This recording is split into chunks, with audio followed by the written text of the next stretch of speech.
ఆగండి ఆగండి. కాశ్మీర్ చాయ్ మీరు ఎప్పుడైనా తాగారా? ఏం లేదండి. మా ఆయన కాశ్మీర్‌లో చాయ్ బాగుంది అని చెప్పాడు. అది ఎలా ఉంటుంది? ట్రై చేద్దామని ట్రై చేశాను. నిజంగా సూపర్‌గా ఉంది. మీరు కూడా ట్రై చేయండి. కాశ్మీర్ చాయ్ ఇంత ఈజీగా ఉంటుందా అని అనిపించేలా ఉందండి.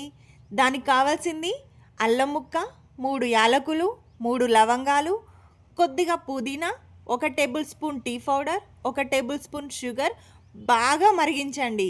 అంతేనండి. వేడి వేడిగా చాయ్ రెడీ అయిపోతుంది. ఆఫీస్ నుంచి వచ్చాక ఇంట్లో వాళ్ళకి వర్క్ చేసిన తర్వాత చాలా టైర్డ్‌గా ఉంటారు కదా! వాళ్ళకి ఒక్కసారి ఈ చాయ్ పెట్టివ్వండి. ఎంత మైండ్ రిలాక్స్‌డ్‌గా ఉంటుందో అసలు మాటల్లో చెప్పలేం. చాయ్ ఫ్యాన్స్ లేని వాళ్ళు ఈ రోజుల్లో అసలు ఎవ్వరూ ఉండరు. చాయ్ ఎవరైతే ఎక్కువ ఇష్టపడతారో వారు ఒక లైక్ ఏసుకోండి. ఈ చాయ్ మీకు నచ్చితే please do subscribe my channel. More videos comment. Thank you.